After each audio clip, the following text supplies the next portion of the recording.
சட்டமன்றங்கிறது என்னங்க? மக்கள் பிரச்சனை பத்தி பேசுறது தானே. ஆனா இங்க மக்கள் பிரச்சனை பத்தி பேசுற இடமா இல்ல. அது சொந்த பிரச்சனை பத்தி பேசுற இடமா தான் இருக்கு. படு கேவலமா இருந்ததுங்க நேற்று சட்டமன்ற அந்த விவாதம்லாம் நடக்கும்போது. சரி, மக்கள் பிரச்சனையை பத்தி பேசிதான் ஒரு காரசாரமான ஒரு விவாதம் நடக்குது அப்படின்னு சொல்லி எல்லாரும் எதிர்பார்த்தாங்க. நாங்க திமுகவுக்கு லாட்டரி நிறுவனத்துல 900 கோடி ரூபாய் கொடுத்தோம் அப்படின்னு சொல்றாரு ஆதவ் அர்ஜுனா.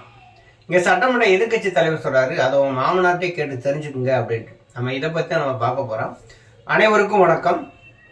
தொடர்ந்து ஆதரவளிக்க வர அனைத்து அன்புள்ளவங்களுக்கு மிக்க நன்றி. ஃபர்ஸ்ட் டைம் இந்த சேனலை நீங்க பாக்குறீங்க அப்படின்னா சப்ஸ்கிரைப் பண்ணி பாருங்க. வாங்க வீடியோக்குள்ள போகலாம்.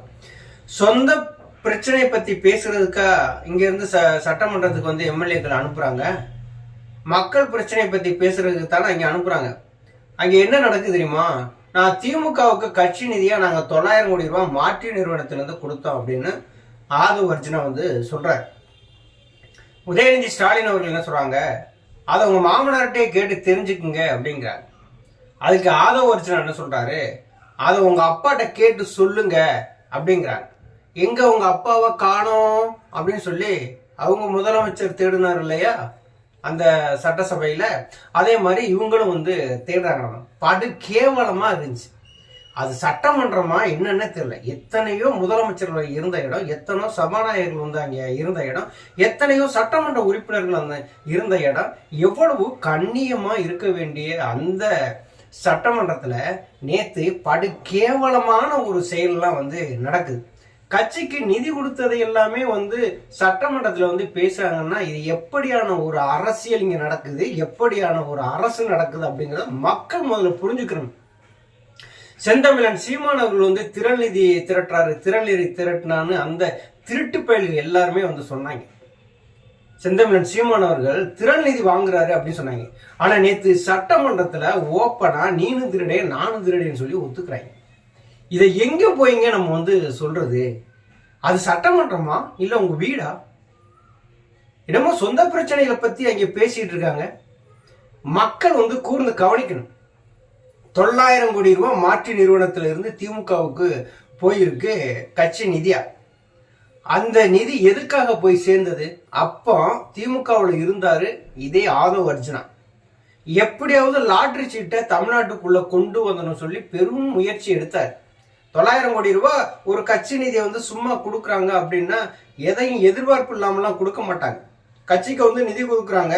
ஒவ்வொரு பெரிய அரசியல் கட்சிகள், இப்போ காங்கிரஸா இருக்கட்டும், பிஜேபியா இருக்கட்டும், அதிமுக இருக்கட்டும், திமுக இருக்கட்டும், இன்னைக்கு ஆளக்கூடிய இது தமிழக வெற்றி கழகமா இருக்கட்டும், இவங்களுக்குலாம் கார்பரேட் நிறுவனங்கள் காசு கொடுக்குறாங்க அப்படின்னா சும்மா தூக்கி கொடுக்குறாங்களா? அவங்களுக்கு எப்போதெல்லாம் தேவைப்படுதோ அப்போதெல்லாம் அரசை பயன்படுத்துவதற்காக கொடுக்கக்கூடிய லஞ்சம், அதை நேர்மையா என்ன சொல்றாங்க, கட்சி நிதி அப்படின்னு சொல்லிவிட்டு போயிடறாங்க. கட்சிக்கு இவங்க எல்லாம் நிதி கொடுத்துருக்காங்க அப்படின்னா கார்பரேட் நிறுவனங்கள் தான் அவங்களுக்கு கொடுக்காது.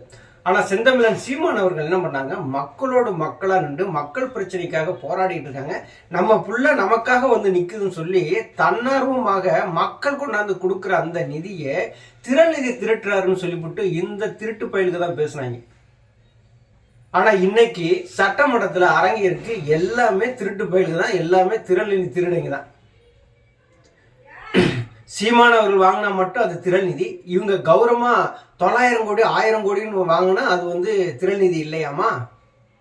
ஆதவ் அர்ஜுனா 900 கோடி ரூபாய் கொடுத்தது லாட்டரி சீட்டை தமிழ்நாட்டுக்குள்ள கொண்டு வரதுக்கு தான். அப்படின்னா இது மாற்று நிறுவனம் உள்ளதான், மாற்று நிறுவனத்துக்குள்ளதான் இருந்தாரு இந்த ஆதவ் அர்ஜுனா. அவர் திமுகவில் இணைஞ்சார். திமுகவில் இணைஞ்சு 900 கோடி ரூபாய் மாற்று நிறுவனத்திலிருந்து கொடுக்குறாங்க. எப்படியாவது லாட்டரி சீட்டை தமிழ்நாட்டுக்குள்ள கொண்டு வந்துடும். ஏன்னா இந்தியா ஃபுல்லா அந்த லாட்டரி சீட்டை வச்சுதானே அந்த மக்களை ஏமாத்தி அந்த காசுல தான் இன்னைக்கு எல்லாமே நடக்குது. ஆதவ் அர்ஜுனா சொல்றாரு, நான் எந்த தொழிலுமே பண்ணல அப்படின்னு. எந்த தொழிலுமே பண்ணாதவருக்கு இது பல 100 கோடி ரூபாய் சொத்து எல்லாம் எப்படி சேர்ந்தது? அப்ப அந்த மாற்று நிறுவனத்தில இருந்து அந்த சொத்துக்கள் தானே. அப்ப மாற்றின் அவருடைய மாமனார் தானே. அப்ப 900 கோடி ரூபாய் இது திமுகவுக்கு கொடுக்குறாங்க அப்படின்னா கண்டிப்பா லாட்டரி சீட்டை கொண்டு வரணும்னு சொல்லிதான். அதிமுக ஆட்சி காலத்துல ஜெயலலிதா அவர்கள் இருக்கும்போது லாட்டரி சீட்டை முழுமையா ஒழிச்சிட்டாங்க. இதனால மக்கள் மிகப்பெரிய ஒரு பாதிப்பை ஏற்படுத்துது. இது தற்கொலைகள் அதிகமாகுது, குடும்பங்கள்லாம் சீரழியுது. இந்த மாதிரியான அந்த சூது, அந்த லாட்டரி சீட்டை நம்ம வச்சிருக்க கூடாதுன்னு சொல்லிவிட்டு ஜெயலலிதா அவர்கள் வந்து தடை பண்ணிட்டாங்க.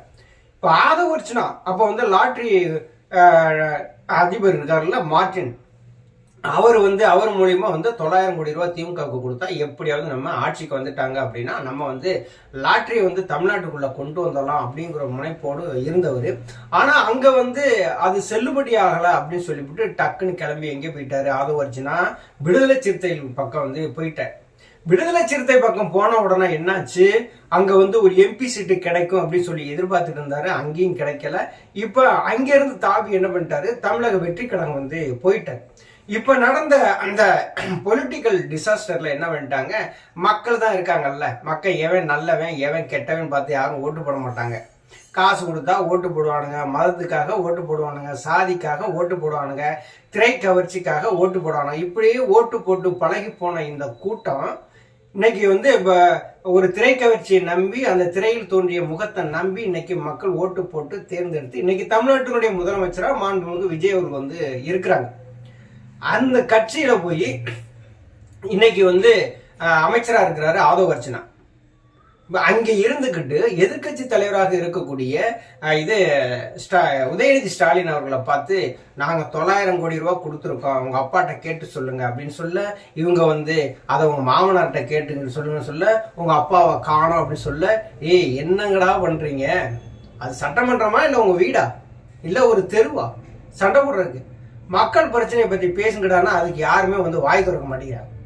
மேகதாதுல அணையை கட்டியே தீருவேன்னு சொல்லிட்டு இருக்காங்க கர்நாடகா, அதை பத்தி நீர்வளத்துறை அமைச்சர் ஒண்ணுமே சொல்றது கிடையாது, அமைதியா அப்படியே உட்காந்துறாரு. நேத்து என்னமோ வாயை திறந்தாரு, என்னமோ அவர் தான் புலி மாதிரி வாயை திறந்தாரு, ஏதாவது ஒரு உருப்படியா பேசுவாருன்னு பார்த்தா புஷ்ஷானந்து புஷ்ஷுன்னு போச்சு.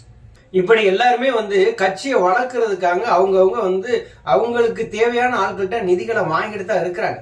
அந்த நிதியை கொடுக்குற அந்த கார்பரேட் நிறுவனமும் நாளைக்கு நமக்கு ஏதாவது ஒன்று தேவைன்னா இவங்க அரசு வந்தது அப்படின்னா இவங்க நமக்கு ஏதாவது செஞ்சு கொடுப்பாங்க அப்படின்னு சொல்லி அந்த எதிர்பார்ப்புல தான் வந்து கார்பரேட் நிறுவனம் வந்து கொடுக்குறாங்க. சும்மா தூக்கிலாம் எவனும் கொடுக்க மாட்டான். 900 கோடி ரூபாய் வந்து இதே மார்டின் நிறுவனம் வந்து கொடுக்குது அப்படின்னா லாட்டரி சீட்டை தமிழ்நாட்டில் கொண்டு வரணும்னு சொல்லி கொடுத்ததுதான்.